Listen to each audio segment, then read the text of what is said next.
Whether new shooter, longtime gun owner, or even police officer or soldier, your handgun needs a Crimson Trace laser sight or light. Get the confidence and reliability you need to protect family, home, and country. Crimson Trace.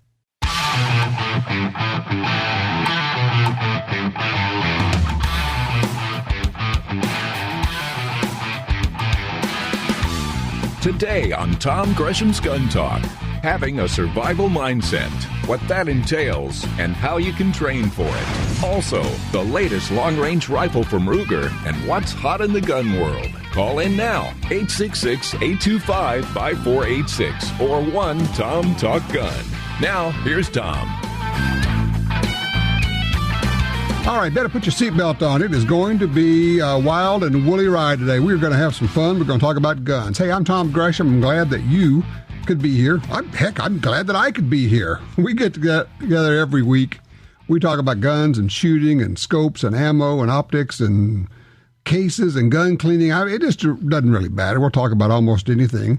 We try to keep a few things in perspective. We are the good guys and gals. We're the ones who shoot, own guns, store them properly. You know, we're the ones you don't hear a lot about, honestly.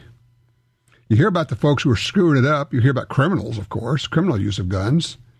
But people who own guns and use them responsibly, you just don't hear much about. Although, with more and more people having guns, keeping guns at home, and carrying guns for self-defense, you do hear more and more stories about people effectively stopping crime and saving themselves and their families and sometimes other people, sometimes even coming to the aid of police officers.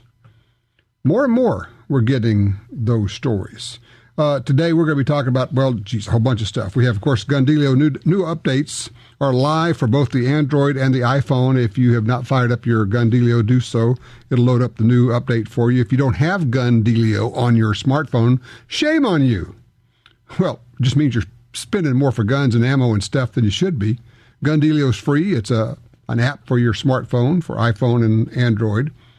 Just go on the App Store or Google Play and look for Gundealio, Gundealio.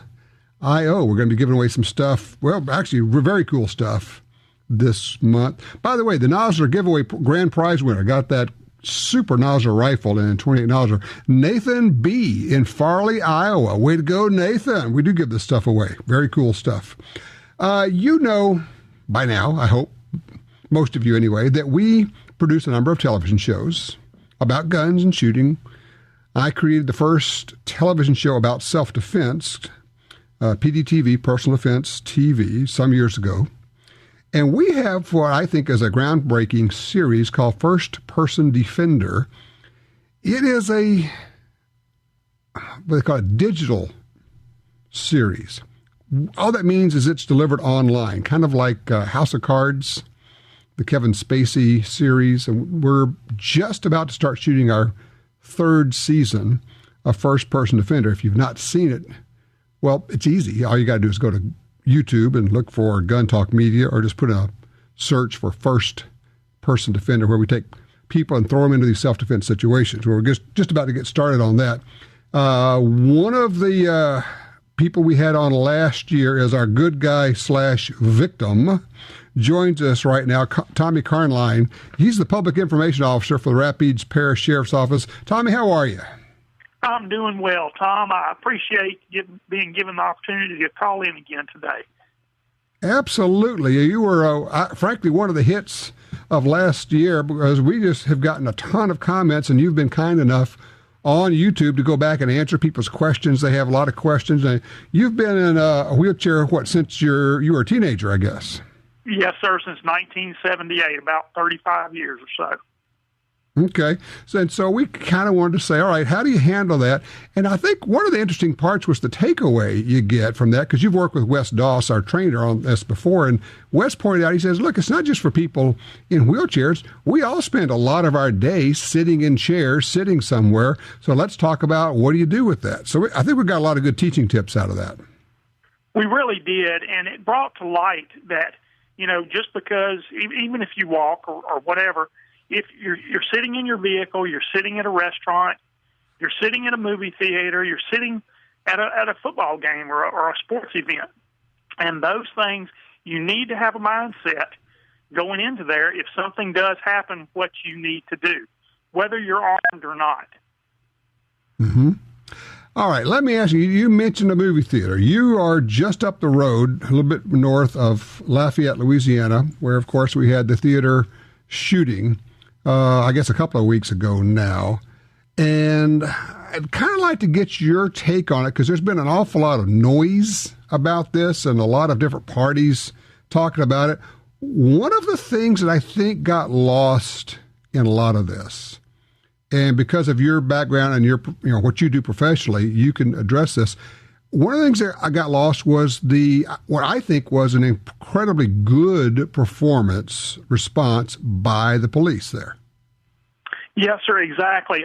This was very personal to me because the guys that went in there are friends of mine. Lafayette Police Department, Lafayette PD SWAT, their SWAT commander. We've known each other for almost 20 years, I guess. I was actually in Baton Rouge in meetings, and my phone lit up, active shooter in Lafayette. And, of course, the first thing I do is try to reach out to my guys that I know. And I did get one of them who actually wasn't on the scene and let me know that everybody, all law enforcement officers were okay, but there were some civilian casualties and that the shooter was actually deceased. So I stayed up really late that night getting updates, actually updating my agency because we have a grand theater in Alexandria. So It was a really dynamic situation. And there were a lot of heroes in this deal.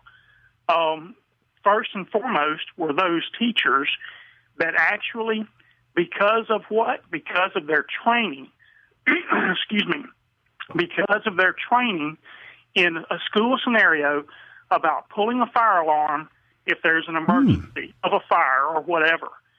You know, we teach fire drills. We teach fire drills to our students and to faculty and everything else.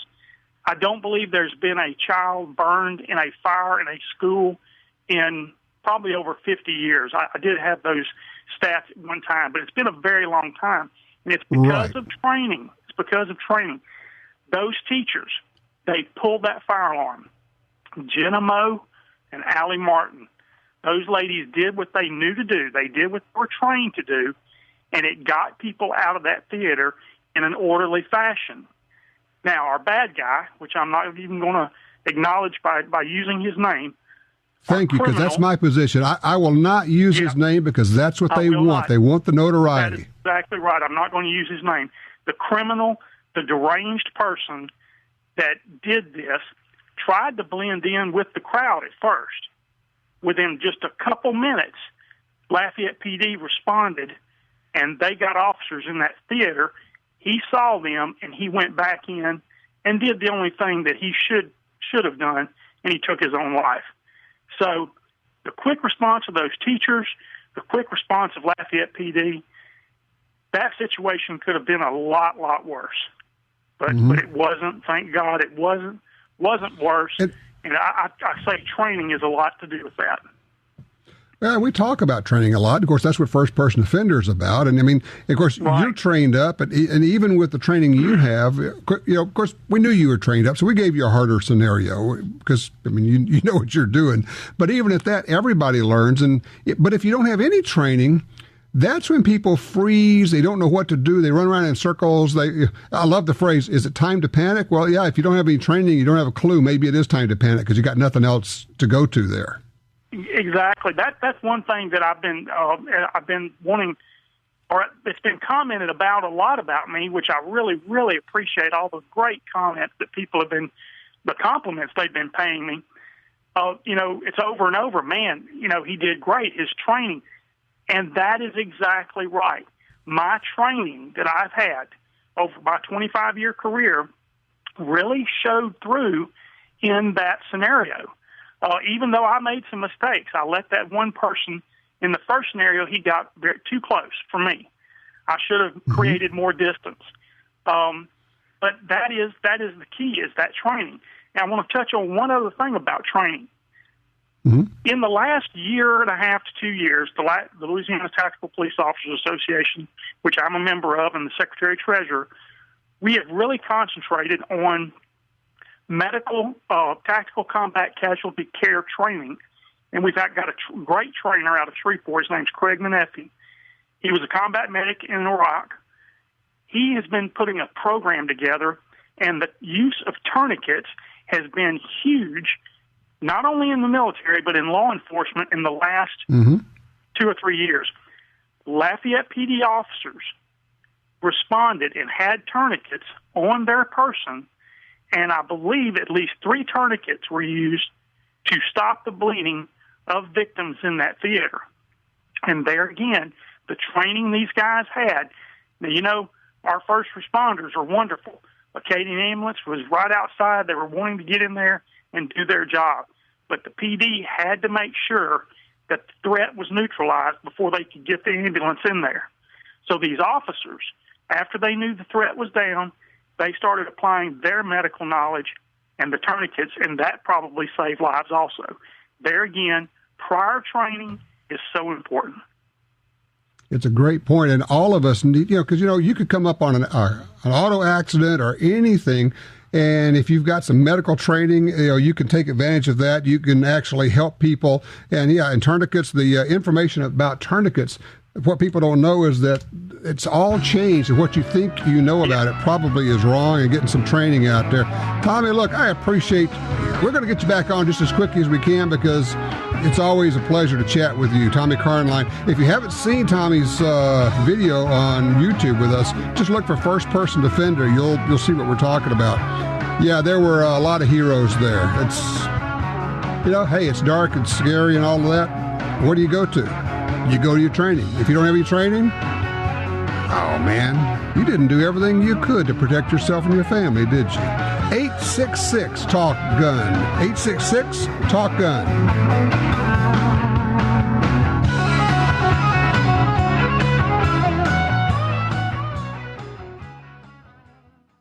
If you're looking for a safe and trusted way to sell your firearms, look no further than Dury's Gun Shop. I trusted them to sell my dad's collection. They built their business for over 50 years on honesty and customer service. Dury's Guns will buy any size collection or estate, none too big or too small. Selling your firearms to Dury's Guns is easy. Go with the pros. I trust Dury's Guns. DurysGuns.com. You're at a gun store and your phone tells you about hot deals. Want to know about special offers? No problem when you have GunDealio, the free app for your smartphone. GunDealio delivers the latest deals on guns, ammo, and extras direct to your phone. Don't overpay for your shooting gear. Get GunDealio. It's free at the App Store and Google Play. Trigger the deals with GunDealio. GunDealio.com. In the field or on the range, you need a trigger you can trust. For over 60 years, Timney triggers have been trusted by hunters and shooters everywhere. A Timney trigger could mean the difference between a great shot and a miss. Timney triggers are proudly made in the USA and come with a lifetime warranty. To order, go to timneytriggers.com. That's TIMNEY triggers.com. In the fight for gun rights, we need ammunition, intellectual ammunition. And no one does it better than researcher John Lott, author of More Guns, Less Crime. John created the Crime Prevention Research Center to counter the junk studies being done to push gun control. But he doesn't have the big bucks of billionaires like Michael Bloomberg. All he has is us. So I'm asking for your help. Go to crimeresearch.org and donate what you can. This research makes all the difference. People ask what they could do to help preserve the Second Amendment. Honestly, this is one of the best moves you can make. If you can give a lot, that's great, but even the cost of a box of ammo helps. We need John Lott's intellectual ammunition. Go to crimeresearch.org. It's time to step up. crimeresearch.org.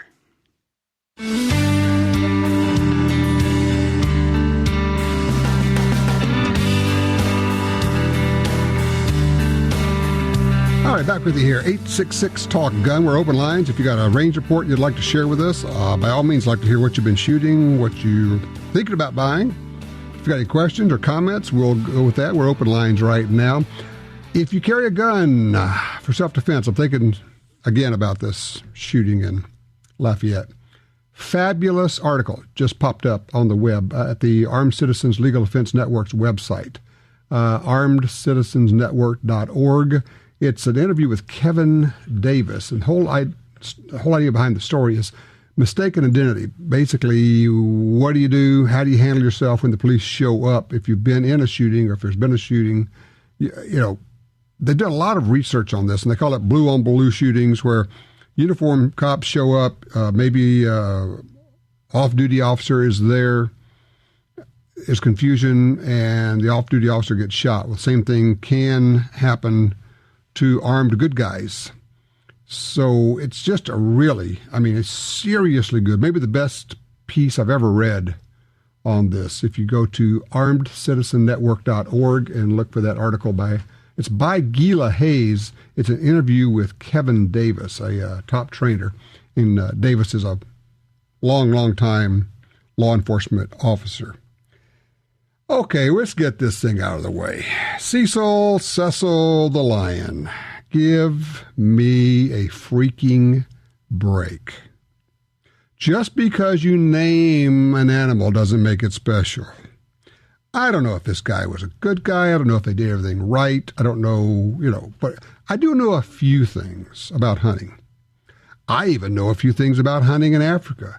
I've even hunted in Zimbabwe. I've even hunted, although I didn't shoot, I didn't have the tag for it, but I hunted with a friend, and we walked up on, and he shot a lion in Zimbabwe. Been there, done that.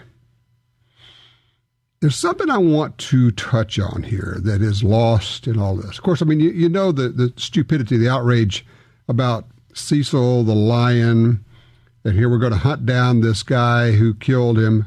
Maybe legally, may have broken regs, I don't know. Not that much outrage about the Marines being killed in Chattanooga. Not that much outrage about innocent people getting killed. But you kill a lion that has a name? Oh, that's a different deal altogether. It's a critter.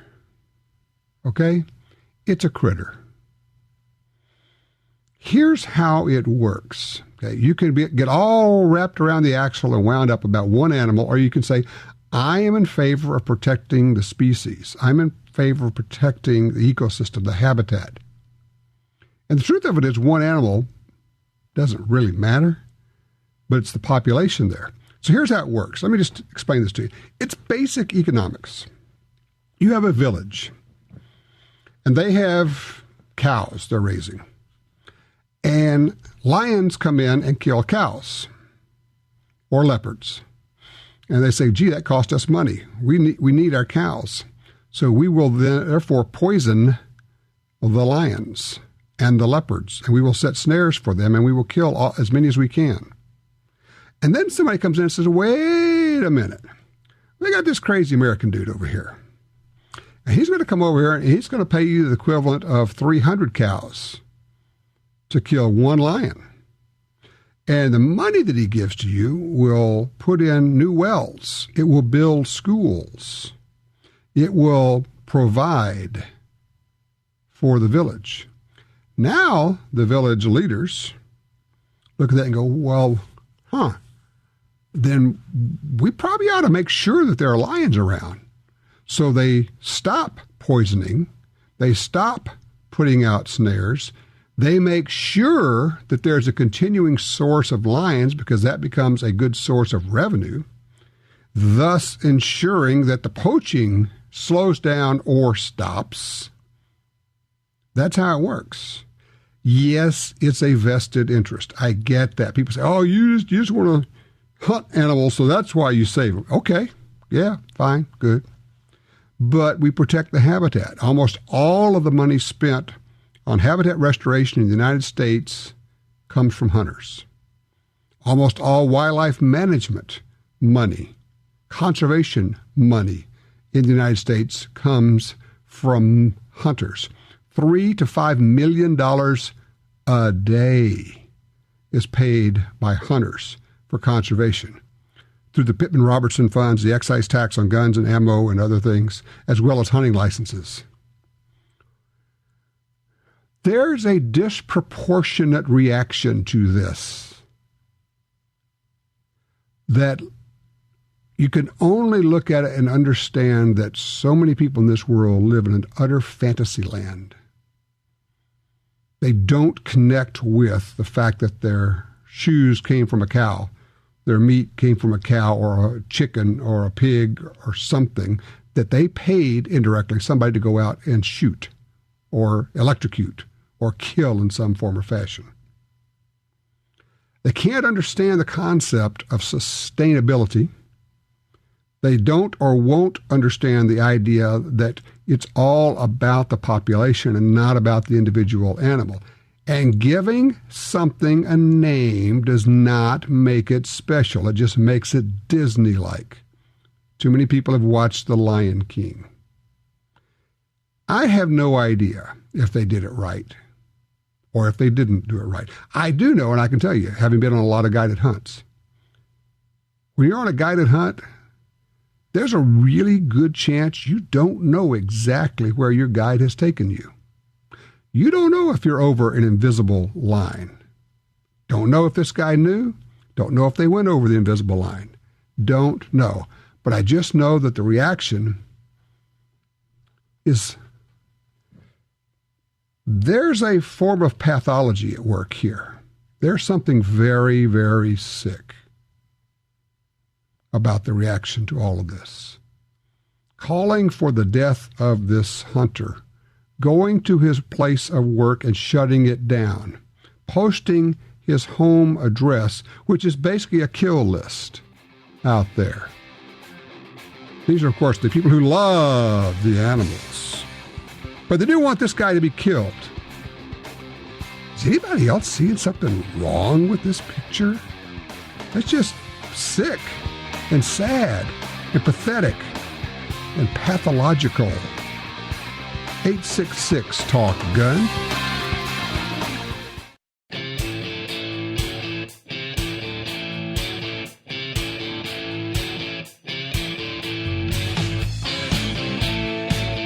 Covering all aspects of gun ownership every week on this fine radio station. You're listening to Gun Talk with Tom Gresham. All right, back with you. If you'd like to join us, it's easy. Just dial 1 Tom Talk Gun. If you'd like to send me an email, tom@guntalk.com. Over on Twitter, I'm at GunTalk. And, of course, on Facebook, Gun Talk Media. Got a lot of things going on there. And obviously, one of the big things we have going is the Gun Dealio app. I think we just passed 10,000 people have picked it up or using it, and we're getting all kind of comments from people who said, hey, I'm saving money with this. Yeah, that's the whole idea.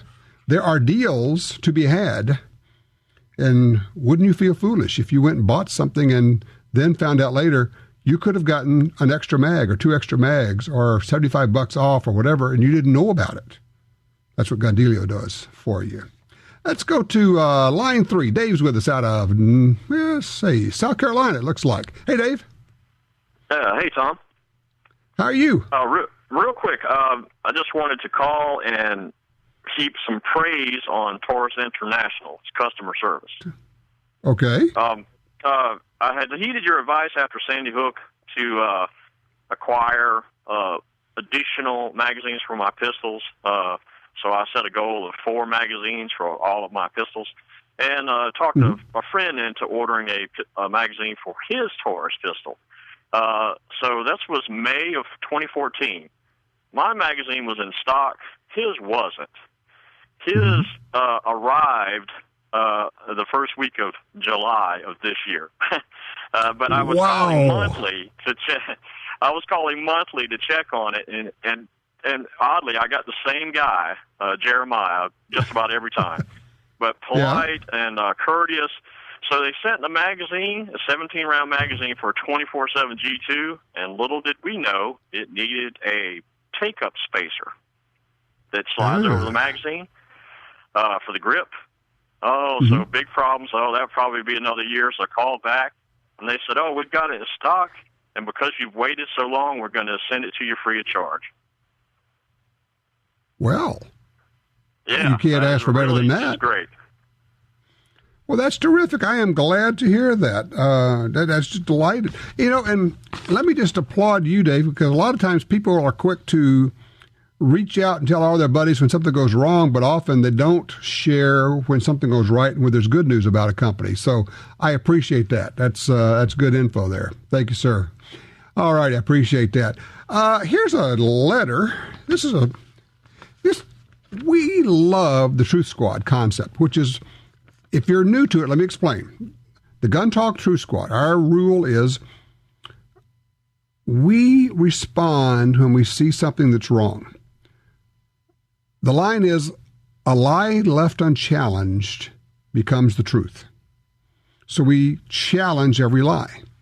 We no longer shrug. We have a no shrug policy. We don't just say, well, yeah, just the way it is. What are you going to do? Can't do anything about it. And we get all these stories from people who successfully live up to the Truth Squad motto. So I get this one. All right, this is from Ron. Ron says, I started listening to Gun Talk a couple of years back after a friend introduced me to the show. I have heard you speak about the Truth Squad on many occasions since. Anyhow, I have an incident that I'd like to share. We have a local restaurant here in Wichita, Kansas called Hog Wild Barbecue.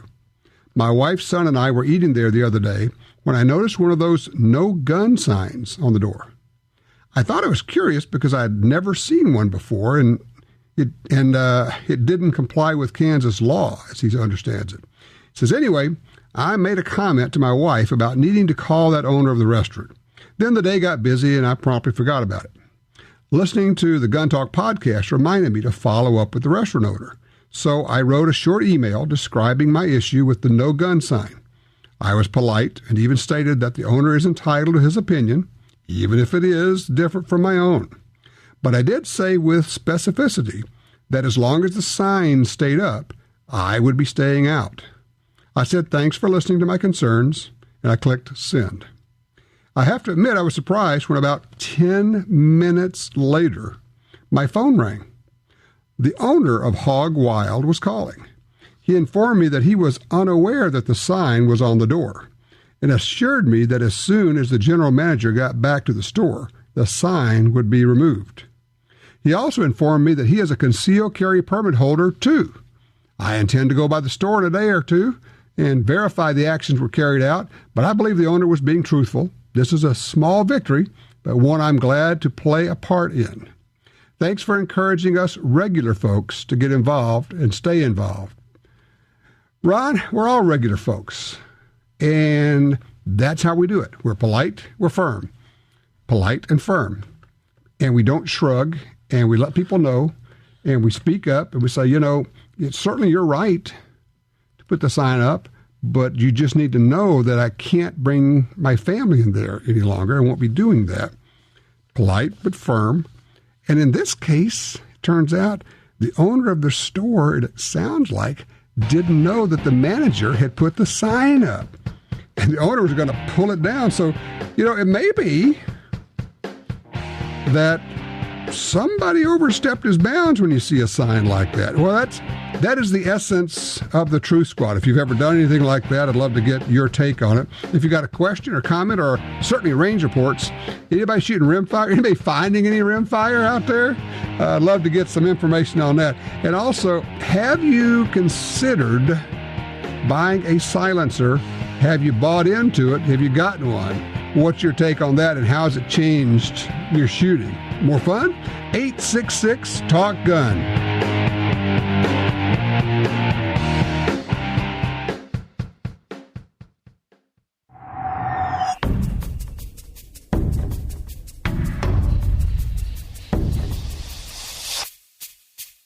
The Smith & Wesson Bodyguards. Carry more comfortably, walk more confidently. When it comes to personal protection, nothing beats a Bodyguard. Choose the lightweight, compact, and concealable Bodyguard 380 pistol or the Bodyguard 38 revolver, both with a built-in laser sight. The Smith & Wesson Bodyguards. Carry more comfortably, walk more confidently. You may be a new shooter, a longtime gun owner, or even a police officer or soldier. No personal defense handgun is fully equipped without a Crimson Trace laser sight or light. Get the confidence and reliability you need to protect family, home, and country. Call 800-442-2406 or visit crimsontrace.com for a free copy of our new laser training video, The Laser's Edge, Crimson Trace. The .45 Auto, also known as the 1911, is the standard other defensive pistols are measured against. No matter what pistol you carry, techniques developed around the 1911 are vital. You know you need training, and you know your concealed carry class definitely was not training. Now GUNTALK presents an exciting DVD, Fighting with the 1911 with Tiger McKee. Tiger's unique training style will have you drawing, moving, shooting, and running your gun better, no matter what style pistol you prefer. At shopguntalk.com, you can order our DVDs of Tiger's instruction. ShopGuntalk.com also has a 2-DVD set, including Concealed Carry 1. Get both for the information you know you need. This really is life and death. ShopGuntalk.com has DVDs, books, and other essential gear. ShopGuntalk.com. That's ShopGuntalk.com. Are you looking for a place to shoot? The National Shooting Sports Foundation has a great website called wheretoshoot.org. It's the largest database of shooting ranges on the internet. It's also a great resource for shooters where you can find video tips, printable targets, and a lot more. Find it online at wheretoshoot.org. And while you're there, download their free iPhone app. That's wheretoshoot.org. Who will you trust with your guns and valuables? Liberty safes are the best built and most secure safes on the planet. They sell more gun safes than any other brand. It's about trust earned through performance. If your Liberty safe is damaged by fire or attempted break-in, they'll send a new safe right to your home. Protection from thieves and fire. Trust the #1 maker of quality gun safes. LibertySafe.com.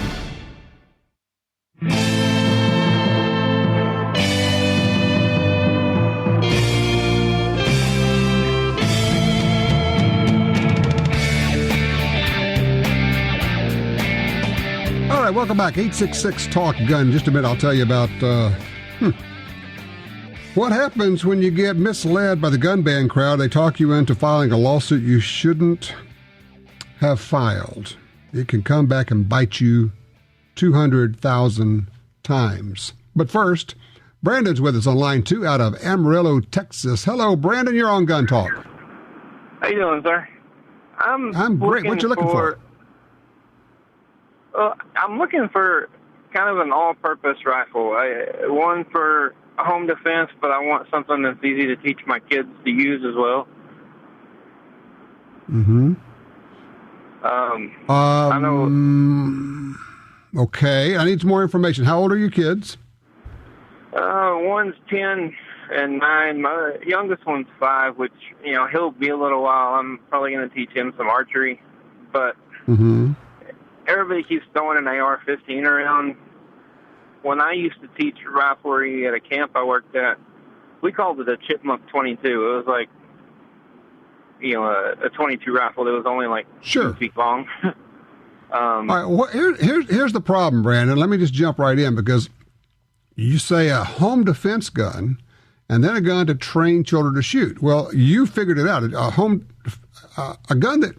A rifle you're going to train kids with is something like a Chipmunk or a small 22, or even the little AR-15 22s that are out there. That'll work great, but that certainly would not be good for home defense. I think you're trying to combine too wide a spectrum into this. What kind of shooting, what kind of guns do you have now? I don't have any. All my experience is based, with other people. I had some really good friends. He had an Israeli, I think it was a 9mm or 45, one of the two. I used to shoot rifles with my uncle, that kind of stuff.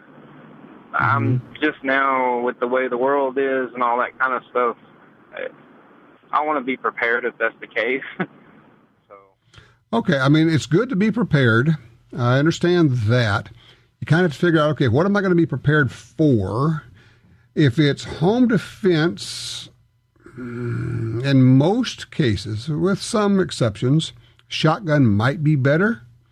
I think what you're going to run up against is that your home defense gun is not going to be a good gun for training 9 and 10-year-old youngsters with. It's going to have necessarily too much recoil. It's possible that the .223 and an AR will work for that because it does not have a lot of recoil, and it could be used as a good home defense gun. I'm going to offer this thought, though, because you don't... Yeah, that's a good thought. Jim says, how about an AR with a .22 conversion kit? That may be the way to go. Now, Smith & Wesson does have its M&P 22, which is that's the handgun. They also have an M&P 15-22, which is a .22 caliber AR, but it's not a conversion kit. So, Brandon, what you can do is you can get your .223 rifle, an AR-15, and then you can get a conversion kit that lets you shoot .22 rimfire in it. And that way you could teach the kids to shoot with the .22 rimfire and get a collapsible stock so you can make it short for the youngsters.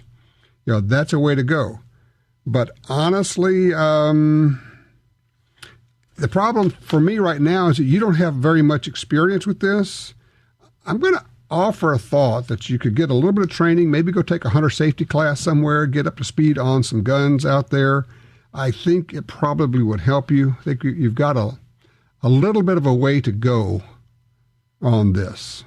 All right, I promised I would share this story with you. Jessica Gowie, I believe is how you pronounce her name, a 24-year-old, she was killed in the Aurora, Colorado mass murder. Her family sued the store that sold the ammunition. At least it's the story that I'm reading here. It appears to me that they may have been represented by the San Francisco-based Law Center to Prevent Gun Violence. This is a rabidly anti-gun, gun ban group. The Law Center to Prevent Gun Violence. Well, what they did is they sued this store that did absolutely nothing wrong, and they ran smack dab up against this law that was passed in 2005, federal law, the Protection of Lawful Commerce in Arms Act. And what it says is very simple. And it says you cannot sue and hold somebody responsible for the illegal actions of someone else, the misdeeds of someone else. That is, if a gun store sells a gun to someone and then that person goes out and misuses the gun, you can't sue the gun store and try to hold them responsible for the misuse of a firearm. It'd be like suing Chevrolet because a drunk driver went out and killed somebody. No one would think that makes any sense. Well, maybe some lawyers would, but generally most people would not think that makes any sense. But this family got persuaded, trying to be quite kind here, got persuaded to file this lawsuit. Well, not only did it got tossed out, the judge has now ordered the family to pay the gun store's legal fees. $200,000. Yes, $200,000 is what this family is expecting, is being ordered to pay. And people say, well, that's just terrible. Well, you know what? Play stupid games, win stupid prizes. The family should have been informed by their attorneys that this was a possibility. I don't know if it was. If they were informed of this and they went ahead, then you know what? You take your chances. And if we lose this, we could be ordered to pay the legal fees of these people we're suing. And we're suing them not for anything they did, but for what somebody else did with the illegal product that they sold. And while I feel most certainly for the family, they lost their daughter, I also have to say, way to go, courts. Because otherwise it would be utter chaos out there to hold somebody responsible for the misdeeds of a third party. 866-TALK-GUN. What's your take on that?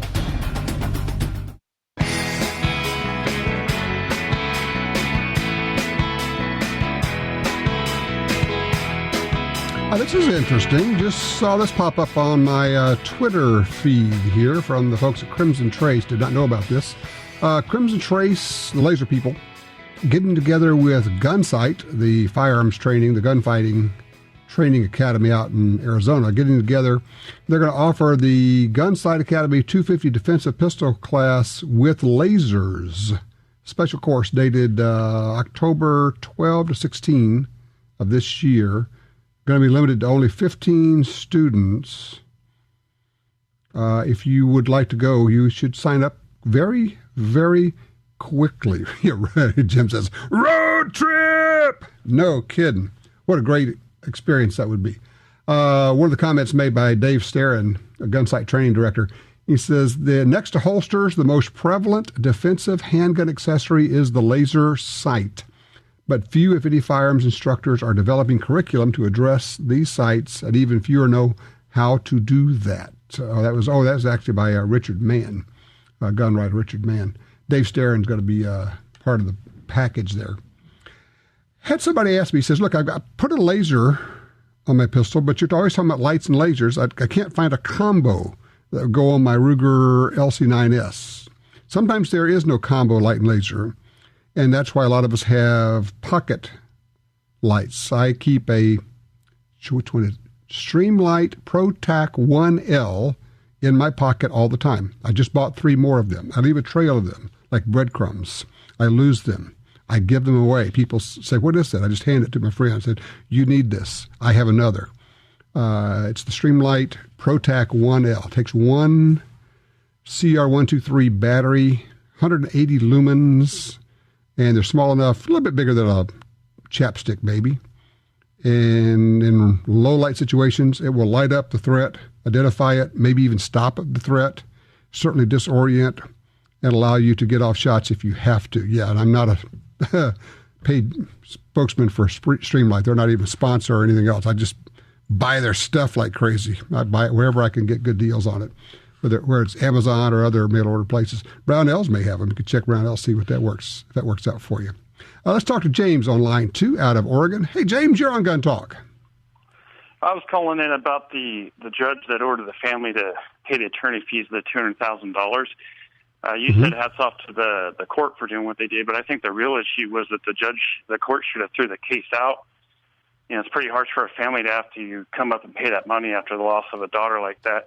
The real issue is that with the way that the anti-gunners are looking at this, it should, in my opinion, it just should have never even been in court. The court should have dropped the case.